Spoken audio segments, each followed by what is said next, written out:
Magandang araw sa inyong lahat. Welcome to Immigration 101 and we are live today. Malapit nang magtapos ang unang buwan ng 2025. So we're live today again with Attorney Jake Aguilar. Hi, Attorney Jake. Hi, Cherry. Magandang hapon. And as usual, marami pa ring challenges sa ating mga kababayang immigrants, no? O yung mga nandito na and trying to find a legal status, trying to maintain their status or trying to transition to another status. But this particular episode, no, today, magbibigay daan tayo dun sa mga nagbimensahe sa atin, attorney, because na rin of the sheer volume of people who have requested for this topic. So we're going to talk about sponsoring an eligible relative for the next hour. So if you have questions on sponsoring relatives, we already have a lot of questions to answer. Actually, baka pareho lang o may similarity dun sa mga cases nyo, but that's what you can expect this hour.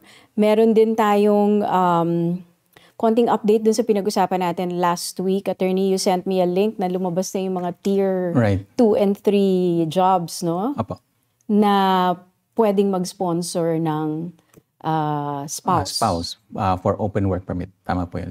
So madali lang naman hanapin yan and we'll try to post the link also for that. But now, let's dive right to our topic today, sponsoring an eligible relative. So kasi nung na-discuss na namin to, a few weeks back, ang pinag-usapan natin, we zeroed in on the common law partnership at yung conjugal partnership. So yun, medyo na-exhaust na natin. So now we're going to talk about the other relatives kasi nagkaroon ng mga follow-up questions. Sisters, aunts, ibang relative na hindi nanay, tatay at hindi asawa.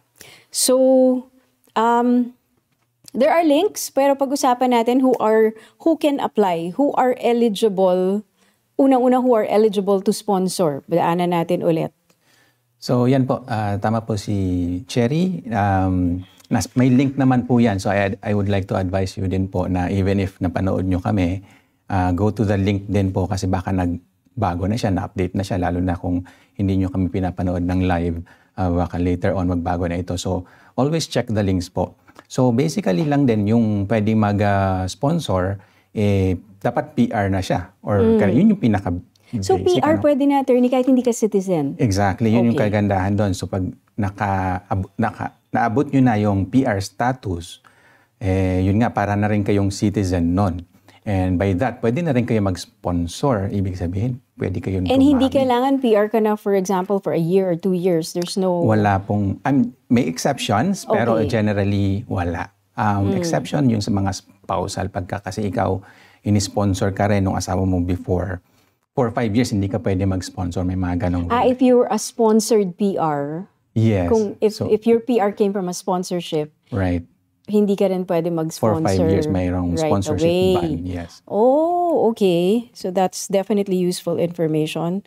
So kung PR ka or citizen ka ng Canada, pwede kang mag-sponsor if you're, I suppose, an adult, 18 years old and above, no? You have to be an adult to be able to sponsor.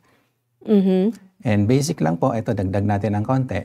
Ang pinaka-basic niyan is kaya nyong buhayin kasi nag-i-sponsor nga kayo. So kaya nyong gastusan financially yung ini-sponsor nyo kasi responsible kayo sa kanya. Mm-hmm. So at a minimum, responsible kayo doon sa ini-sponsor nyo for at least 3 years. And may guidelines sa finances? To be able, kung may isa ang iso-sponsor mo, kailangan ba may additional one? Meron tayong tinatawag na LICO, L-I-C-O, Low Income Cut-Off.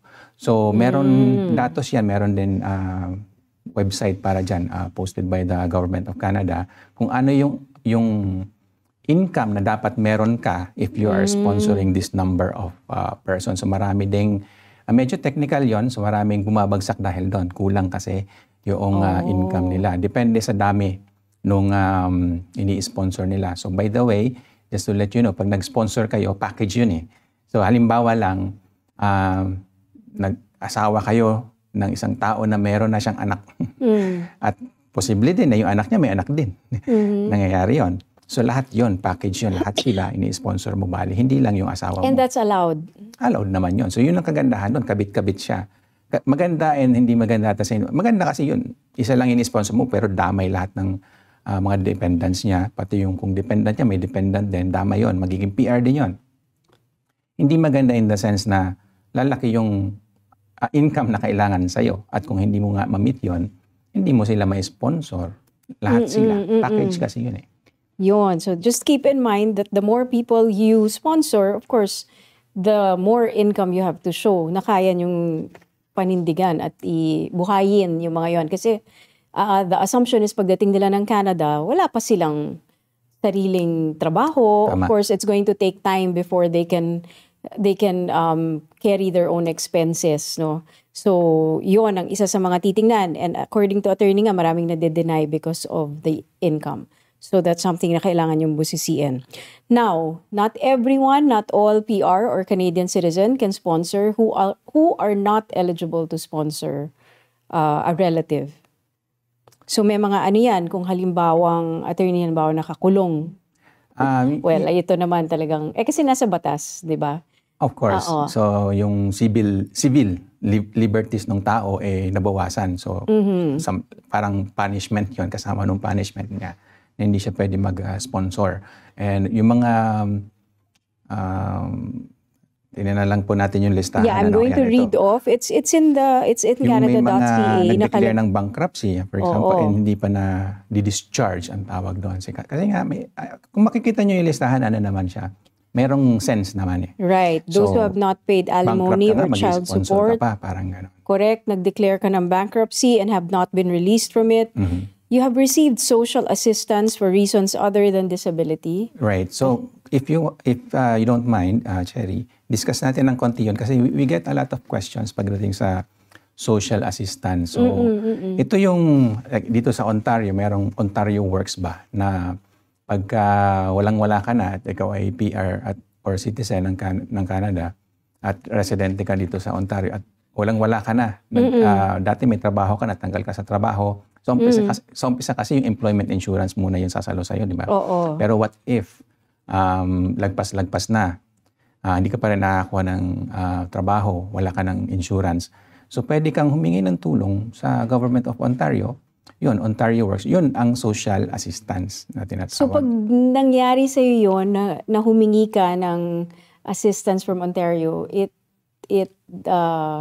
makes you ineligible. Yes, it makes you ineligible. Kasi ka din, it makes sense. Ikaw nga sarili mo, hindi mo masustentuhan, humihingi ka ng pera sa gobyerno, tapos mag-i-sponsor ka pa. But what if it was a long time ago?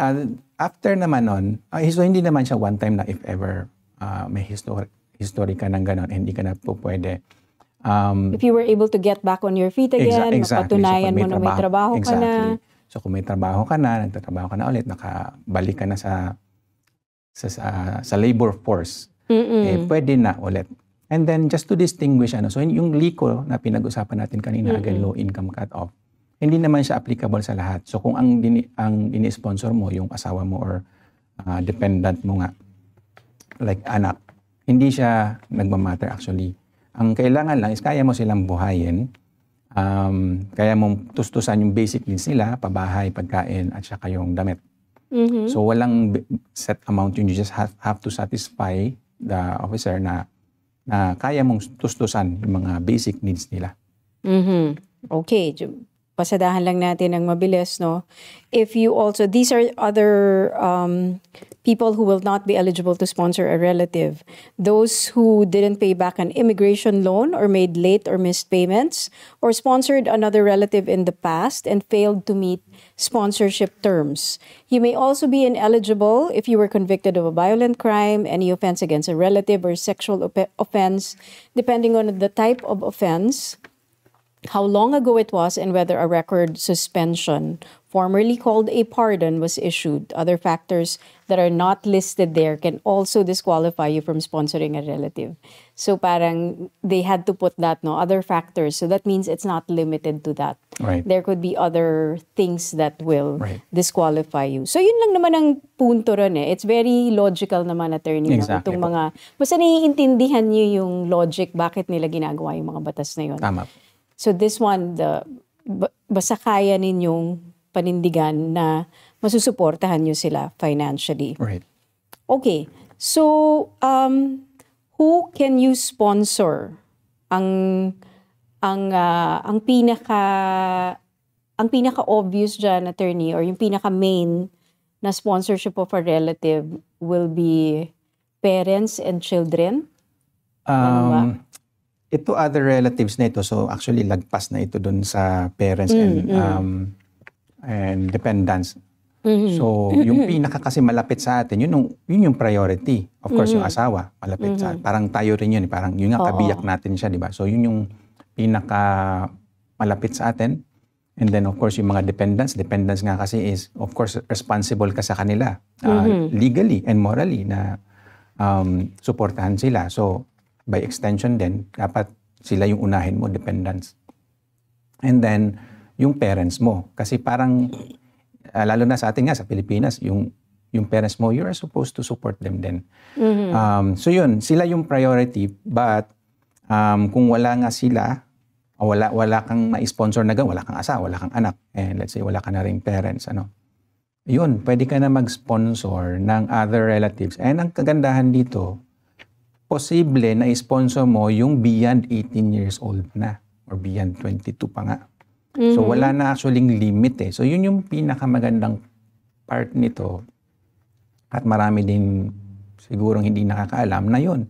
Pwede ka mag-sponsor ng kamag-anak, pwedeng kapatid, pwedeng tita, pamangkin, na ano na siya, beyond 18 years old. Kumbaga, hindi mo na nga siya dependent eh. Kahit malayong, sabi mo, malayong kamag-anak, hindi naman kayo masyado nag-uusap na, pwede mo siyang i-sponsor. So, yun ang kagandahan nito. And for now, I think it's underutilized. Marami pang hindi nakakaalam nito eh. And that doesn't just fall under kung wala kang ibang kamag-anak dito? Yun yun. Or, so, yun yun. Pag wala kang so ibang. you must fulfill that first na kung wala Right. kang ibang kamag-anak dito. That's the only time you can sponsor other relatives. Yes. Okay. So, let's just read it. Babasahin ko lang from canada.ca, no, na ipopost din natin yung link sa ating Facebook at sa YouTube. And let me know if you want to clarify any points. As I read it, you can sponsor an orphaned brother, sister, nephew, niece, or grandchild only if they meet all of these conditions. They are related to you by blood or adoption. Both their mother and father have passed away. They are under 18 years of age, and they are single, not married or in a common law or conjugal relationship. You cannot sponsor them if one parent is still alive. No one knows where their parents are. Their parents abandoned them. Someone else is caring for them while their parents are alive, or their parent is in jail. You may sponsor one relative any age, outside of 18 years old, if you meet all of these conditions. You do not have a living relative that you could sponsor instead, such as a spouse, a child, or an orphaned sibling. And you do not have any other relatives in Canada who are a Canadian citizen, permanent resident, or a registered Indian under the Indian Act. If the relative you want to sponsor has a spouse, partner, or dependent children who will come with them to Canada, they must be included in the same application. Right. Ang daming tanong sa nakapalibot.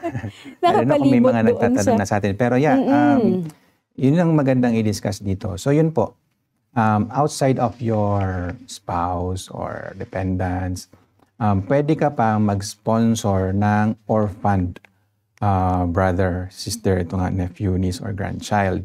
So, ang pagkakaintindi ko po dito, iba to dun sa sumunod na sinabi natin, yung sa other relative, yun yung pag wala ka ng ibang kamag-anak, then you can sponsor someone na kahit lagpas na sa 18 years old. So, this is different from that. Dito meron siyang specific criteria din na dapat under 18 years of age. Pero, this can be on top of kahit meron ka ng kamag-anak or meron ka ng asawa or anak, pwede mong sponsor yung orphan brother mo, sister, yes. So, yun lang, kailangan natin sundin yung listahan nila. So, ito siguro, isa-isahin natin, So, dapat talagang, doon, uli lang lubos, sabi nga. Walang ng tatay, wala ng nanay, wala na pareho. Hindi pwedeng isa lang ang nawala. At hindi pwedeng yung isa pumanaw na. Pero yung isa, missing in action, di mo alam kung nasaan nangyayari yun eh. So, hindi pwedeng nawawala lang. Kailangan mapatunayan na, wala na, sumakabilang buhay na talaga sila. So, practically, you need to provide proof like that certificate. So, hindi Which pwedeng... disqualifies, I'm imagining a lot of people whose parents have abandoned them. Correct, Sayang, exactly. no? Yun yung Kasi, mga situation na gano'n na maraming hindi na nila ganyan sa nakita yung Pilipinas isang magulang nila, na-abandon na sila. So, parang hindi nila alam wala kung na nasa silang na yung idea. magulang Baka nga nila. patay na, hindi nila alam. Pero wala lang silang ebidensya. So, Yun I lang, understand that won't be admissible here in difficulty, Canada. yes. I suppose you have to present a death certificate. And sa Philippines din, ito, just for your additional information, pag may ganon na wala na hindi mo na alam kung nasaan ba, pwede mong ipa-declare na presumptively dead. May ganong, kausapin nyo na lang yung lawyer nyo sa Pilipinas, maghanap kayo ng lawyer, magpa-advise kayo sa kanya. Pero at least sa atin, mayroong ganong proseso na ipa-presume dead kung mayroon ng basihan na sa tingin mo patay na nga. Pwedeng ganon. So baka yun ang pag-asa nyo kung nasa ganong sitwasyon. Kung talagang ina-assume mo na baka namatay na, pero kung matagal na siyang wala at hindi nagpaparamdam, can you still do that? Like, can you go to a lawyer and say, possibly din. So kaya din, I would recommend na kausapin nyo yung lawyer nyo para mabusisi niya pa ng husto. Kasi after like 10 years, if I'm not mistaken, tagal ko na kasing nag-aaral ng kasi iba naman yun, Philippine law yun. I think 10 years. Pero at a certain point, yun lang, merong certain period na pag wala ka talaga ng idea kung nasaan siya, wala. Somehow pwede mong ipa-declare sa court. So anyway, yung court naman of course ang ko-conduct ng proseso para ma-ensure nga din na talagang malamang patay na nga yun. Baka halimbawa, sumakay sa barko tapos after that, hindi na siya nakita. Something like that. So may mga ganong sitwasyon na posible. So all I'm saying is, look into it. Baka nasa ganong sitwasyon kayo. So baka pwede nyo ipapresume nga na patay na siya. So hopefully magkaroon ng death certificate. Kasi yung death certificate, yun yung magagamit nyo. Yun yung magagamit nyo dito. So, para ma-consider na orphan. At pwede kayong i-sponsor. Right. So again, klaruhin lang natin yon. Pwedeng mag-sponsor kahit na may mga kamag-anak ka dito. Pwede ka mag-sponsor ng mga kamag-anak mo na orphan. Talagang ulilang lubos. Yun nga lang ang trade-off doon. Kailangan talagang wala na silang magulang. Pumanaw na yung kanilang mga magulang. Pwede kang mag-sponsor ng orphan brother, sister, nephew, niece, or grandchild. Saka below 18 years din. Below So, 18 years yun. old. Importante yun. May Okay, limit. hindi lang yung nasa preso yung tatay or nanay. Hindi pwede. Kailangan talagang pumanaw na. Right. And then another thing naman is you can sponsor your relatives if you don't have any other relative here in Canada. Correct. Yun pwedeng over 18 years old. Yun ang pwedeng over 18. Again, they have their own conditions under those. So, bigyan natin ng daan ngayon yung ibang mga tanong connected to this. Kasi nga, those 4 paragraphs in the immigration website about who you can sponsor, there's so many questions that are possible under that. Si Emily Taberara nag-message sa atin sa Facebook. Sabi niya, please po patulong. Ano ang mga paraan na pwedeng gawin na ma-sponsor ang kapatid po? Napakahirap ng isang single mother dito sa Canada. Sobrang lungkot nang wala kahit isang pamilya. Ang nanay ko na lang po ang buhay. Sa tuwing tatanungin ko siya na dito lang muna siya sa amin ng apo niya, ayaw po niyang pumunta dito kasi sabi niya baka dito siya mamatay. Ayoko naman din pong pilitin kasi ayaw niya. Maganda sana kung ayaw ng parents, sana pwedeng ma-sponsor ang siblings. Marami nga din pong ganyan situation. Unfortunately, since may parent pa po, hindi pa po pwedeng sponsor yung kapatid. Priority po yung magulang muna. And kahit nga po ayaw ng magulang in that particular case, marami po actually kaming inquiries sa ganyan, na what if yung parent naman ayaw naman pumunta dito sa Canada or masyado nang may edad na. Parang yun nga, ayaw niya nang mag-travel ba. Right. So, unfortunately, hindi pa rin po pwede. So, wala siyang option dun sa sister niya. It can't fall under Oo kasi sponsoring other relatives. And Dapat wala kang ibang living relative that yes, you could sponsor. Kaya exactly. lang So, meron. yun nga Oo. po. So, unfortunately, mahirap. Ayoko man sabihin actually, lalo na maraming nakikinig. Pero, pag wala na po yung parent nyo, maybe that's the time. Isa pa, pwede nyo rin namang din subukan, huwag nyo lang asahan na ma-approve, pero pwede kayong magdagdag ng mga tinatawag na humanitarian and compassionate grounds. So, Na parang ilagay nila yung mga dahilan yung kung mga bakit hardships hindi. nyo, yes, kung Oo, bakit, kasi yung humanitarian and compassionate grounds, parang humingi kayo ng exception. So, exception dun sa rules. So, kung merong rules na sa tingin nyo, you deserve an exemption, katulad nga nito, dapat sponsoran nyo muna yung magulang. Pero gusto nyo ng exemption nga doon kasi nga, as you say, may pinagdadaanan kayo. So, kung may present nyo na maayos at somehow naantig si officer at naawa ba sa inyo, pwede kayong pagbigyan.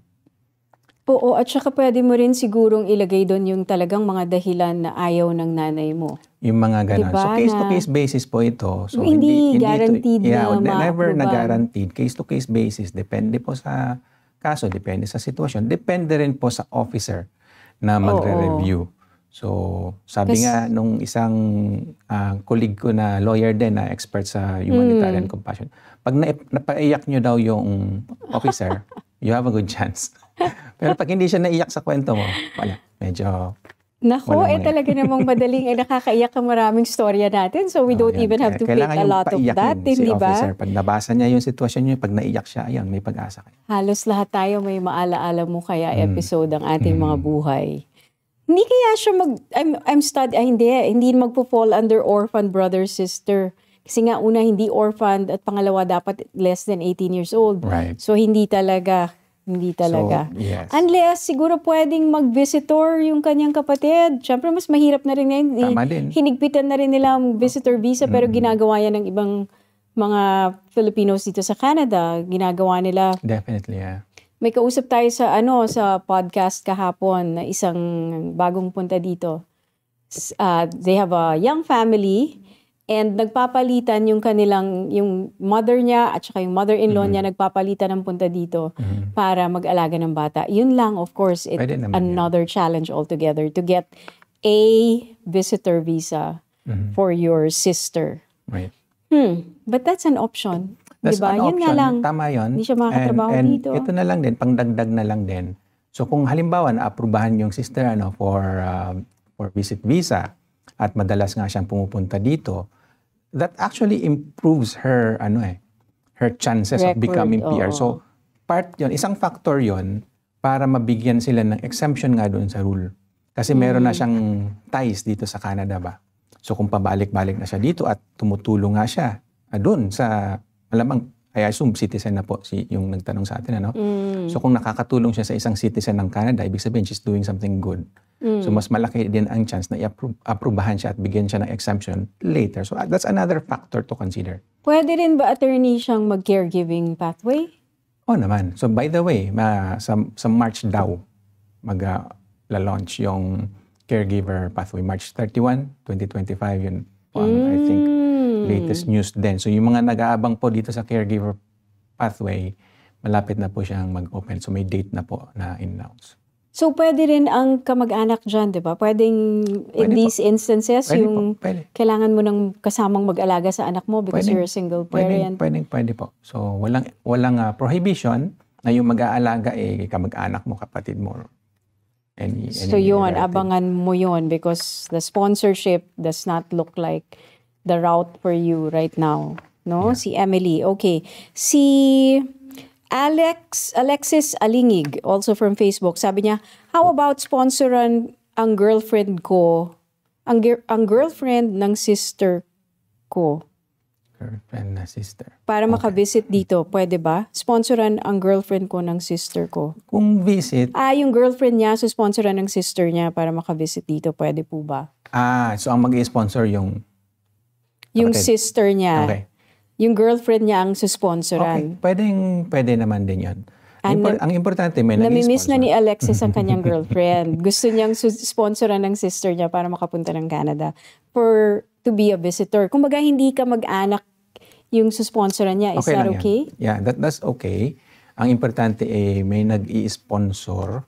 Yung sponsor naman, parang ano lang yun nga, nag-invite. Kasi pag dating dito ng tao, somehow you will be responsible. Guest mo yun, di ba? At saka malamang, patitirahin mo sa bahay mo. So, ibig din sabihin, hindi na sila masyadong gagastos. So, liliit yung kailangan nilang ipakitang pera, show money na tinatawag. So, somehow that helps. Nakakatulong siya. So, pwedeng mag-sponsor. So you Basta can willing sponsor for a visitor visa even if they're not your relatives, your direct relatives. Kahit kaibigan or at least ito may connection kayo. Pwede yun. In this case, pwede to. Okay. Si Roland de la Cruz Biaras, may tanong lang po, pwede po kaya akong kunin ng tita ko sa Canada? Wala po siyang asawa at anak. Pamangkin niya po ako. Citizen na po siya doon. So yan, tulad na napag-usapan natin, posible. If you are below 18. Hindi. Ano ba ito? Kung walang, yung uncle niya mag-sponsor, so kung walang asawa at walang anak, at wala ring ibang kamag-anak dito sa Canada, potentially pwede niyang i-sponsor kahit above 18. So, pwede pong wala siyang mabuti, asawa at anak. And dapat yung auntie mo, wala na ring parents. Tama? Not necessarily. Oh, Hindi siya okay. kailangang orphan. So, kung yung uncle niya na mag-sponsor, what we call lone Canadian, Auntie, yung tita. tita niya mag-sponsor. So, yung auntie niya is lone Canadian, walang asawa, walang anak, at walang ibang kamag-anak dito sa Canada, at wala ring parents, yung auntie niya, walang parents sa Pilipinas na pwede niyang i-sponsor. Potentially, pwede siyang i-sponsor. One more thing po, before I forget, since relevant itong gusto kong sabihin, kung mga ganyan situation na lone Canadian, at kasi ito mas somehow may leeway siya kung sino na yung i-sponsor niya Consider nyo yung na-sponsor yung nga may asawa na, tapos may anak. Kasi again, package yun as what you read earlier.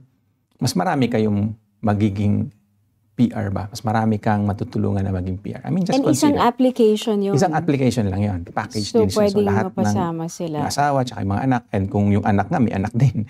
Lahat yun. Kuha lahat yun. Oo. So, I mean, just Nakakalito consider lang, attorney, kasi meron din akong nabasa naman na parang dapat walang spouse yung sinusponsoran mo. But yung this is for ini-sponsoran, orphan. dun sa orphan yon. Kung yung orphan, ang ini-sponsor mo, dapat wala siyang asawa. Pag sa orphan, hindi kasama yung asawa, ganon. Hindi pwedeng, Kasi nga, hindi package deal yun. That would disqualify Hindi na that siya- person. Oo, hindi siya, kahit siya wala siyang magulang, pero meron siyang asawa, hindi pwede meron yun. siyang anak. Kasi may asawa siya So, hindi na siya considered. Hindi At na saka siya ang eligible. orphan dapat 18 years, under Correct. 18. So, Nakakalito, no? Medyo, Madaming, kaya kailangan talaga your specific case. No? case-to-case basis siya. Oo. Pero, as you can see, very interesting. Kasi sa Mount, nakikita nyo, open siya sa maraming tao. Maraming pwedeng makinabang nito kung alam lang nila ito.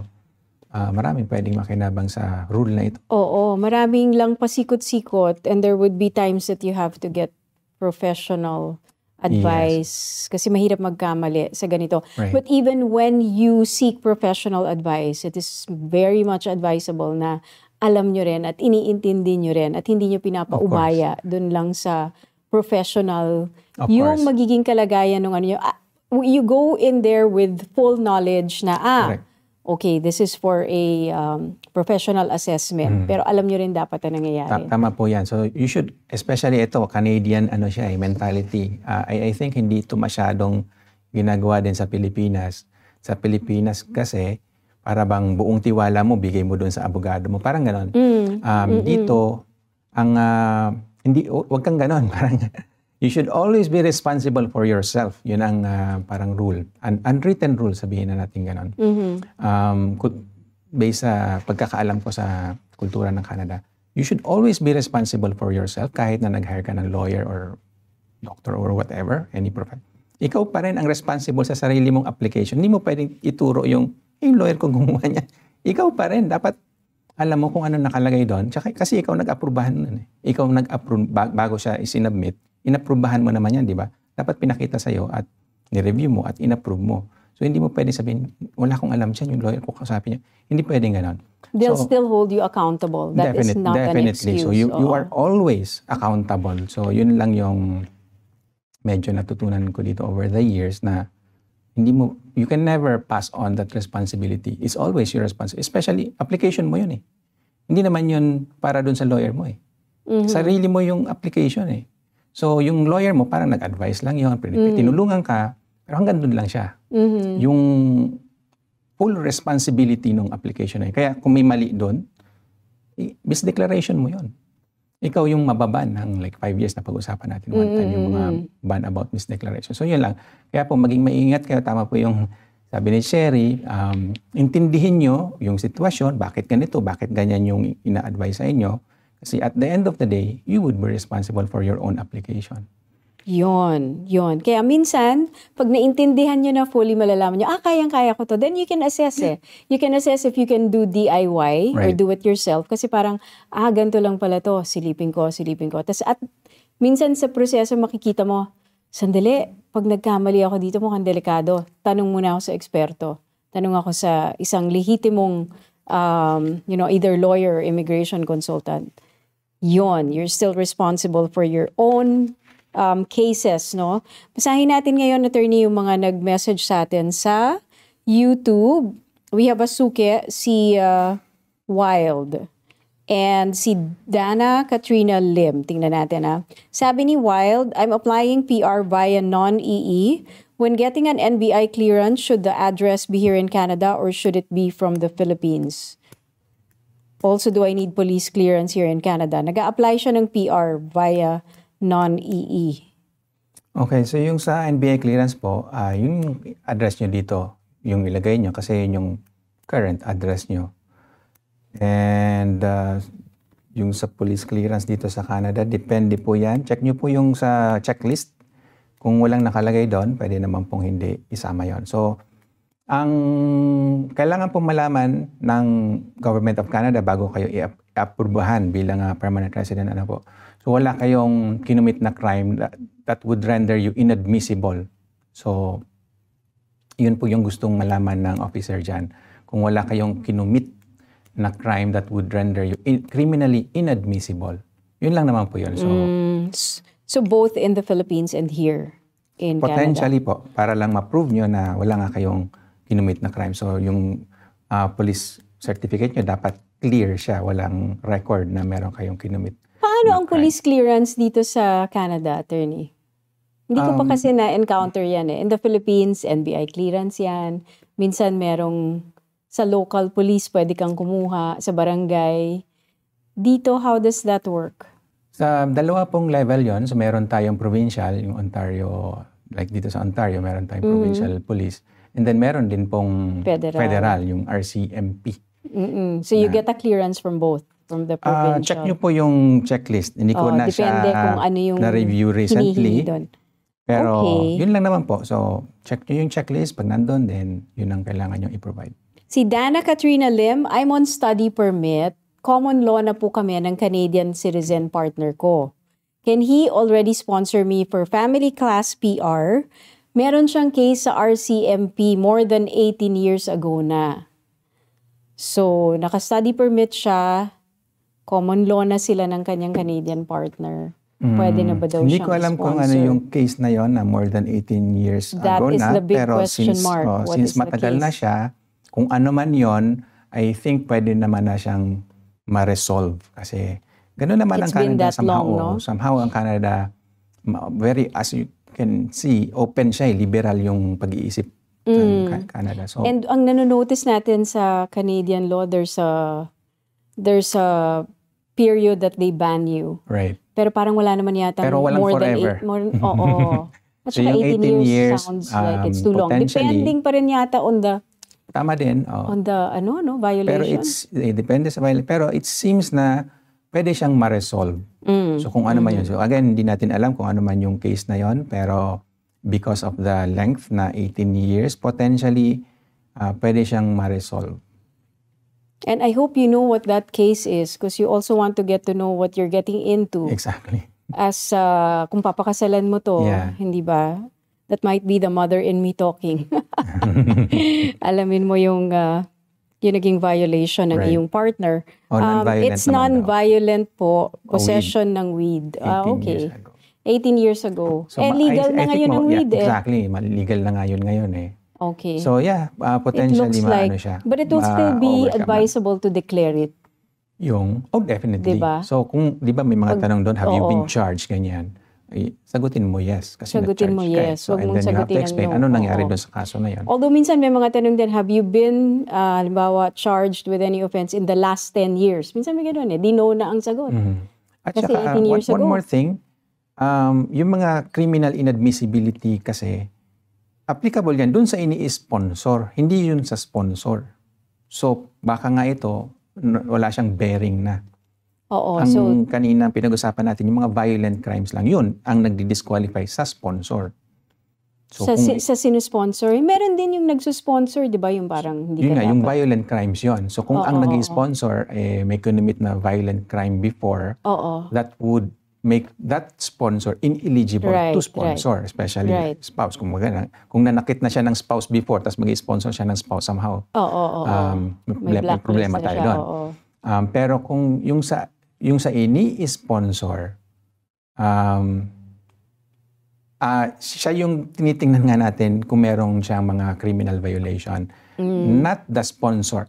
Doon sa sponsor, yung criminal lang, violent crimes lang. So yung sa weed, malamang baka hindi na siya relevant ba. But anyway, it has to be Looks like a good evaluated chance for in you. detail. But yeah, look at the ano rin. Yeah, looks good. It looks like you have a good chance. Okay, si Jean Garcia is watching, Manibelang Pinoy, who's also one of our suke here. At nag-yes na natin, no? Hello, Ma'am Cherry and Attorney Jake. Good to be back here daw. Si Basta. JM Can, off topic. Deadline time for applying a dependent work permit for January 21 ruling is 12 a.m. UCT or 5 a.m. UCT. Ito medyo please bago-bago clarify. ito. Oo. Hindi ko rin sure pa eh. Applying a dependent work We permit. need to check kung ano yung current rules ulit. So yeah, unfortunately, hindi ako dito on top of this new Let's rules. see. Malabo ba dun sa ano? Maybe you can send the link and kasi usually yan nakalagay naman kung anong oras dun sa but then he wouldn't be asking if it was clear. Tama rin siya na you have to pay special attention to that. Yes, the Kasi deadlines. it does matter. Yung mga, alam niyo naman dito nga sa Canada, yung mga hindi pa nakakalam. Ilang Correct. time zone ba tayo dito? 4 yata na Oo time nga zones. Oo nga, kaya talagang kailangan i-double check, nakakalito. So that's definitely a very legitimate question. You have to double check that. Unfortunately, hindi pa namin masasagot yan because we haven't checked that particular thing yet. In the whole scheme of immigration things that are happening, hindi naman natin ma-check lahat, no? May tanong pa, attorney, what if I'm sponsoring my spouse who is out of status in Canada? Yung spouse niya nasa Canada na pero out of status, pwede mong i-sponsor. So sa ngayon po, pwede. So itong mga sinasabi nga po namin, pwede itong magbago later on. Especially pag nagbago ang gobyerno, pwedeng mabago yung mga policy na ganyan. Pero based on our experience na lang din po, pwede yan. So kahit yung ini-sponsor nyo, wala na siyang status. Pag na-approve po yung application, magkaka-status na siya. So okay na. So, magandang benefit po yon kasi kahit matagal na walang status yung ini-sponsor nyo.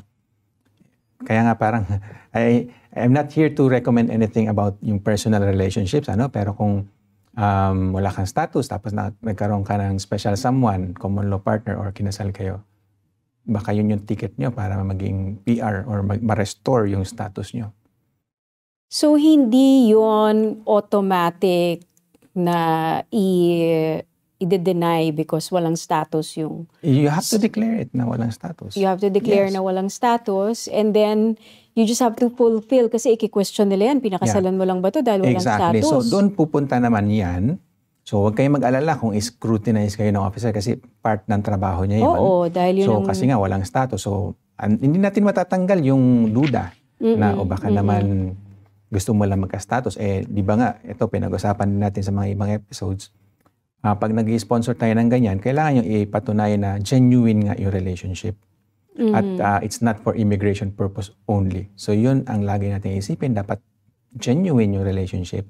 At hindi kayo nagkaroon ng relationship dahil nga gusto mo lang magkaroon ng status. So ironic, pero ganun talaga, parang hindi mo, kailangan ipakita mo sa officer na hindi. Talaga namang magpapakasal kami, whether magkaroon ako ng status o hindi. Wala, hindi naman yun ang objective. Anyway, somehow, ganun yung kailangan mong i-present sa officer. Oo. Eto, si Manibelang Pinoy, meron siyang question sa atin. Attorney, para kanino lang ba talaga ang bridging open work permit? Pwede ba sa naka-agri pilot na naka-LMIA? So yung mga bridging, depende sa particular program. So may mga program na pinapayagan yung mga bridging open work permit. Merong program na hindi. So you have to check dun sa program kung merong bridging open work permit yun. Hindi So, pala lahat ng programa may bridging work permit. hindi lahat. Pero I would say karamihan.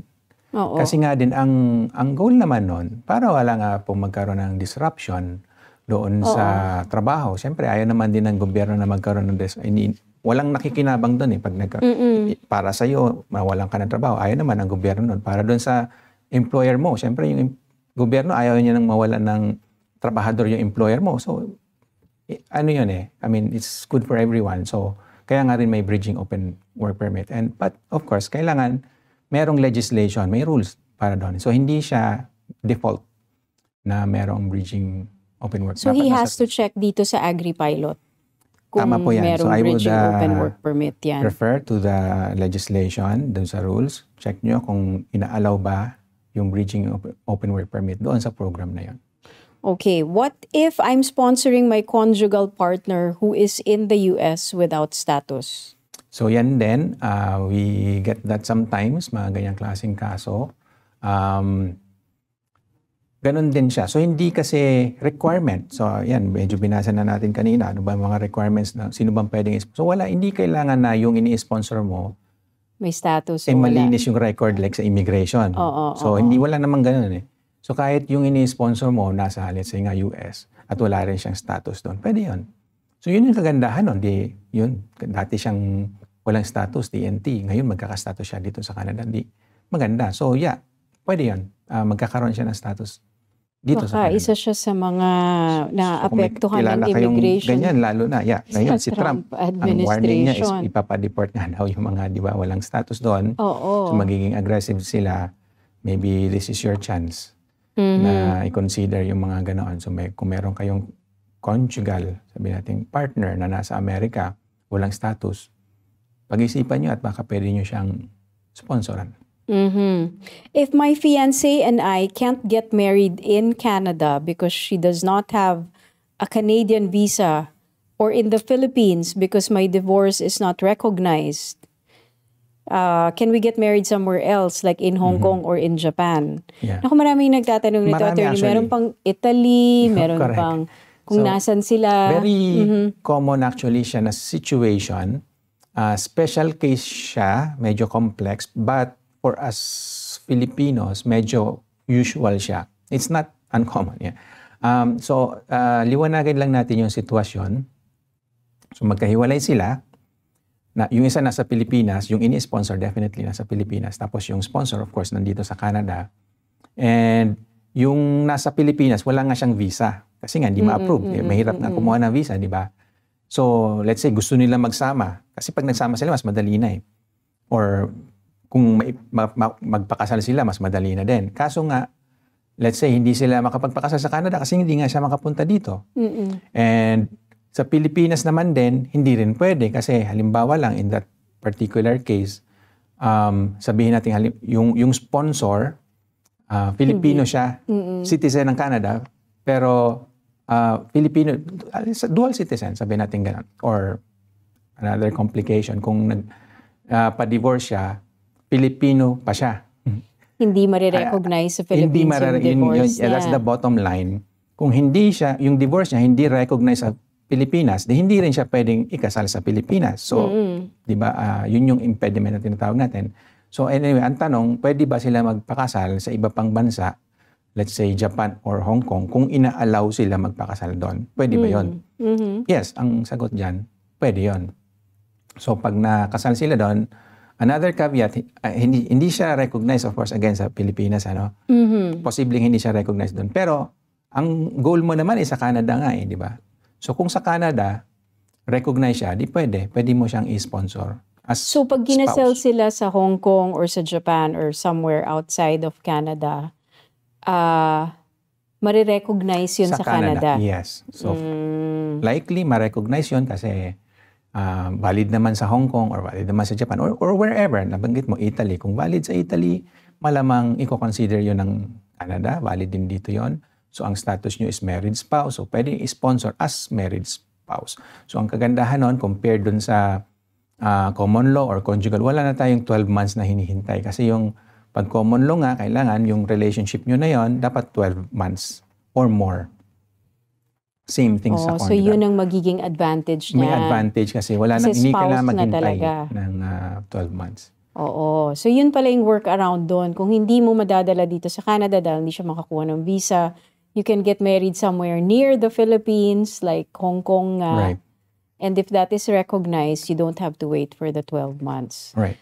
Marami din talagang workaround na kailangan mo magtanong ng eksperto para malaman. I hope we were able to answer your question. So the next question is, what if my spouse is inadmissible to become a permanent resident due to criminality?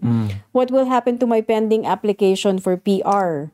Can I exclude my spouse from my application? Yeah. So marami rin ganyan ang situation. So as I mentioned earlier, yung sponsorship kasi package deal yan Or in this particular case actually, hindi siya yung typical na sponsorship.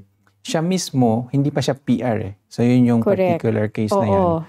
So siya may PR application and then may asawa siya na nasa Pilipinas. Yan, maraming ganyan sa atin na situation.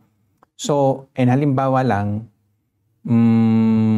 matagal na nga rin kayo sigurong hindi nag-uusap or something like, pero alam niyo sa Pilipinas, it doesn't mean na hiwalay na kayo, di ba? So, yung asawa mo, halimbawa, meron siyang kinumit na crime, that would render that person inadmissible. Yung inadmissibility na yon, pati sa'yo, mahahawa ka nun So, yung application mo, ma-refuse din. So, yun yung dilemma dyan. So, yun nga, what to do? Pwede bang hindi na siya isama? Hindi. Hindi, kasi kung asawa mo pa rin siya, hindi pwedeng sabihin mo, ayoko na dahil inadmissible siya. Medyo, medyo mapapagdudahan kayo ng officer and mare-refuse pa rin yung application nyo. So, ang kailangan lang dito is patunayan nyo na yung asawa nyo, yun nga, hiwalay na kayo. Yung totoong hiwalay, hindi lang hiniwalayan nyo siya dahil inadmissible siya, just because inadmissible siya, hiniwalayan nyo na. Hindi pwedeng gano'n. So, ayan, medyo tricky yung situation na ganyan, but it's pretty common. We get a lot of cases like that. So dapat, mapatunayan nyo na hiwalay na talaga din naman kayo noon pa. So, we go to the part na, okay, ngayon, paano mo papatunayan na hiwalay na kayo? Tatlo yung possible na proof. Yung isa is divorce. So kung hinailan mo siya ng divorce at na-approve na yon, meron ka ng divorce order, may divorce certificate ka. Yun yung gold standard, sabihin na natin. Yun yung pinakamagandang ebidensya na hiwalay na talaga kayo kasi dumaan sa korte yun may order ng court yun. Pero at the same time kasi yung divorce, hindi naman nga siya mandatory. Supposedly, it's up to you. Wala dapat pumipilit sa'yo na magpa-divorce siya. So, ang pwedeng ibigay na ebidensya, separation agreement. Separation agreement, parang kontrata yun na nakapirma kayo pareho, yung asawa mo. Tsaka ikaw, nakalagay doon na separated na kayo at ito na yung mangyayari sa inyo after your separation. So, yun yung next best thing. Hindi yun dumaan sa korte, pero dalawa naman kayong pumirma. At saka usually, notaryado yun. Yung asawa mo tsaka ikaw. Parehong may lawyer. Yung last is yung parang affidavit or statutory declaration. So yon, dadaan din sa abogado, notaryado din yon, pero ikaw lang pumirma nun, yung asawa mo hindi pumirma. So yun yung Yun least, yung hierarchy. yun yung kasi. hierarchy. Yeah. And again, we're just clarifying that these are the ones that are acceptable in the Canadian laws. Canadian We're not saying context. ito yung sa Philippines, ha? Sa Yes. Canadian ito. Kung gusto mong ipagpatuloy yung application mo as permanent resident, pero yung asawa mo ay may criminal record, which makes him ineligible ba yan pag may criminal record? Ineligible. Depende sa Ineligible. criminal Oo, depende violation. sa crime. Oo. Pero kung ineligible siya, supposedly ikaw din. So mahahawa ka yung application mo, mare-refuse din. So ang pag-asa lang doon is mapatunayan mo nga na hiwalay naman na kayo noon. Hindi mo na siya asawa basically. So kaya hindi yung kung ano man yung inadmissibility niya, hindi na dapat makahawa sa iyo. Kasi hiwalay na nga kayo. So yun yung kailangan mong patunayan. Yun yung kailangan mong i-convince yung officer. Binanggit natin yung 3 klaseng ebidensya. Depende na sa officer yon kung anong level yung gusto niya. May mga officer kasi na satisfied na sa statutory declaration. Ganon. May mga officer din naman na ang gusto talaga nila makita divorce order. So pagka ganon, kailangan mo talaga mag-divorce. Kailangan mo ng divorce order or divorce certificate. Kung taga-Pilipinas ka, paano ka kukuha ng divorce Pwede yan. certificate? So, pwedeng i-divorce kahit yung asawa mo nasa Pilipinas. Dito ka mag-a-apply, andito ka naman. So, pag naka 1 year of residency ka na dito sa Canada, pwede ka na mag-file ng divorce application. Na nandun yung asawa mo sa Pilipinas? Na nandun doon. So, na hindi niya kailangan mag-agree? hindi niya Diba? kailangan mag-agree. Yun yung pinag-usapan natin hindi the niya last kailangan time. pumirma, hindi niya kailangan mag-agree. Oo, Merong umiikot-ikot, proseso. no? Pinag-usapan natin to dati because it's Related, applicable exactly, in this related particular incident. Okay, siguro pag nood kayo ng nood dito, marami na kayong mapupulot na ganun pala yung batas, ganun pala yung batas. But again, these are the rules here in Canada. But we're also tackling, sometimes it crosses over to the Philippines dahil nandun yung mga ka-relationship natin, nandun yung mga i-sponsor natin, nandun yung asawa natin, na in this case, siya yung nag-commit ng criminal liability, so it crosses over that way. Jay Ong is watching from Richmond, BC. Magandang araw sa'yo. Morning pa lang dyan sa BC. Hi, si Des Pellegrino. Again, one of the ones who always watch us. Hi, Des. What if my boyfriend doesn't have a job yet, but I am sponsoring his vacation here in Canada? So the boyfriend is in the Philippines, I'm assuming, no? Do you think that madi-deny siya as a tourist applicant kung wala siyang trabaho sa Philippines? Depende. Marami pa namang factors. So, if ang tanong mo lang is about that wala siyang trabaho, ano ba yung positive or well, definitely negative siya. Mas maganda na may trabaho, mas maganda na stable yung job. Para nga kasi, yun yung babalikan niya eh. Somehow kasi nga, pag nag-a-apply kayo ng visitor visa, kailangan yung patunayan sa officer na, babalik lang naman yan. So kung may trabaho siya doon at maganda nga ang trabaho niya doon at mahaba na yung tenure niya doon, senior na siya, sabihin natin ganyan, positive yon kasi nga may babalikan siya. Pero kung wala siyang babalikan in this case, for example, hindi maganda yan. I mean, negative factor siya or at least doesn't really help. Pero kung may other factors pa naman, so kaya depende, maraming factors pa. Kung somehow mapapatunayan na kahit wala siyang trabaho, ibabalik pa rin naman siya kasi may mga lupa siya doon or whatever. This can be anything actually. For as long as na convince nyo si officer na ito hindi naman siguro ito magti-TNT dito sa Canada. Kung na-convince nyo si officer na gano'n, pwede pa rin siya ma-approve. Kasi visitor visa yung ina-applyan mo. So, you just look under the rules of visitor visa and you look at what officers are looking para ma-approvean yung visitor visa mo. Ito lang, idagdag ko lang. Halimbawa, positive factor. Kung marami naman na siyang nabisitang countries. Ibang bansa. Kahit dyan sa Southeast Asia. So, kung talagang mahilig naman siyang mamasyal, pwede pa din na ma-approve siya. Makaka-strengthen sa application niya yun. Na lumalabas na siya ng Pilipinas, at bumabalik siya. At bumabalik siya. Want to see. And kung mas malayo yung napunta niya, halimbawa, sa US, nakapunta na siya at bumalik lang din naman siya, di naman siya nag-overstay. So, maganda yun. May maganda siyang travel record. So, kahit wala siyang trabaho, pero may ipon naman siya, somehow nakaipon siya ng pera at saka ikaw, susuportahan mo naman siya at maganda yung travel record niya, potentially pwede pa din. Pwede pa siyang maaprubahan. So Des, no, it's not just the fact on whether he's employed or not. It's not just one factor. Oo, marami Maraming pang ibang factors. factor na patunayan, ang pinakapunto dyan, patunayan na babalik siya ng Pilipinas. May babalikan siya sa Pilipinas. At kaya niyang maging visitor dito, di ba? Na meron Kaya siyang niya. pondo. Financially, kaya niyang sustentuhan sarili niya. Na kaya niyang Or at least sustentuhan may yung sarili niya. nag-sponsor sa kanya. Or pwedeng siya ba? Pwedeng siya ang magpakita ng, halimbawa Pwede. wala masyadong pera yung boyfriend. Yeah. So, siya yung magpapakita ng bank pwede statement. din yun. So, yung nag-invite, yun nga, sometimes you call it sponsor. Yung nag-invite, pwede din siya magpakita na, ito may enough savings naman ako. So, pag nagpunta dito yung boyfriend ko, akong gagastos sa kanya. Tsaka dito lang naman siya, hindi naman siya lalayo. So, depende sa how you present it. So, ang gusto talaga nila makita. Ayun. So, kung hindi naman lang doon sa aplikante, pero syempre nga, maganda na meron din siyang sariling pera. Sariling ipon. Oo, kasi magpipresenta rin kayo ng itinerary eh. Huwag niyo ilagay doon. Kung wala masyadong pera, huwag niyo nang ilagay na mamamasyal kayo ng kung saang malayo. Depende kung nasan kayo, di ba? Sabihin niyo, Calgary kami magbaba. Dito na lang sa malalapit sa inyo, hindi ba? Si Andrea Malabanan. Hi, Andrea. Nanunood din si Blanca Palmes, paring Jess Vlog, Enjoy Poras. Andrea says, mas mabilis po ba ang process ng work permit through LMIA kapag nilodge outside of Canada o mas mabilis kapag inland? LMIA? LMIA.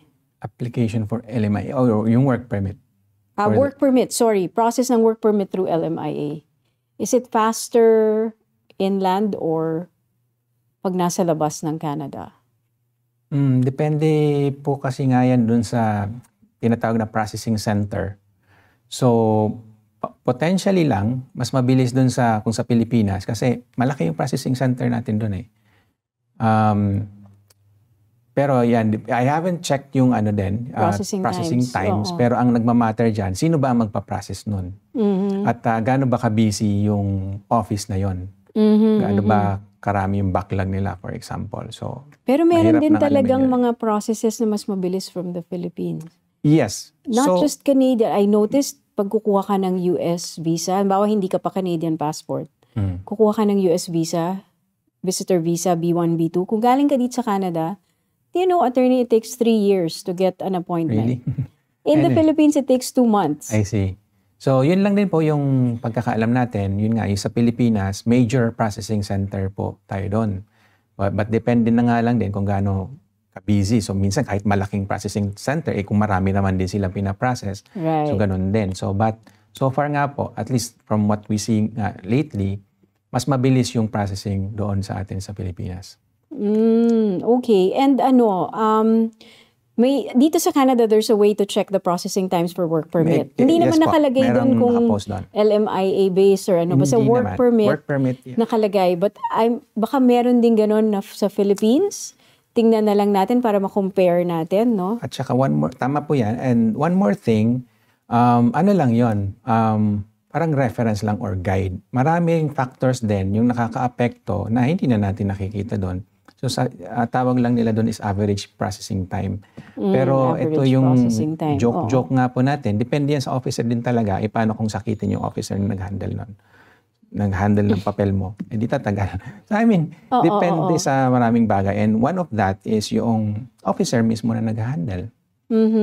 Pero yung average processing time, attorney, usually lumalabas ng ganun talagang more or less. that Kasi range, no? Pero malaki din naman ang range kasi. Yun yung statistics nila eh. So, based on their statistics, ito yung range, ito yung average ng processing. So, yun yung nilalagay nila. But it can, of course, diverge from that average, di ba? So, pwede. May follow-up question ako for Andrea. Ako na lang ang magko-follow up. So, halimbawa, yung work permit niya through LMIA na lodge na niya yung application dito sa Canada. Tas siguro natatagalan siya or kailangan na niya talaga siguro magtrabaho, halimbawa.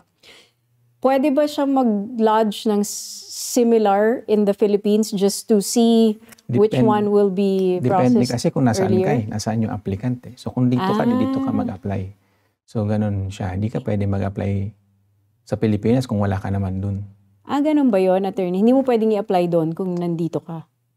Okay. So yung mga applicants lang na nasa Pilipinas ang pwedeng mag-lodge sa Philippines. I believe ng so. application for work permit. That makes sense. Yeah. Okay. Para hindi ka nga din makapili sa kung saan lang mabilis dun ka. So, mayroon silang criteria for kung saan mo siya pwedeng i-file. Okay. That's all the time we have. I know you still have questions dun sa mga iba. We'll see if sina attorney, no, sometimes their law office checks it and then they answer you. So thank you so much to those who watched us today, and we will be here again live next Wednesday at 1 p.m. Eastern Standard Time. Pareho pong oras. We'll make it a date every Wednesday with Attorney Jake. So far, okay pa naman tayo ngayon every Wednesday. So abangan niyo lang Let po yan. us We'll know announce. lang po kung ano yung mga gusto nilang pag-usapan pa sa Yes, you can next week. post it. Kung pwede sa Facebook, i-post nyo kung anong mga gusto nyong topic, message us. Like this one, our whole discussion today was based on several requests to discuss eligible sponsorships for relatives. And that ends our episode for today. Thank you, Attorney Jake, and thank you to all Thank of you. those who watched. We'll see you again next week. See you soon.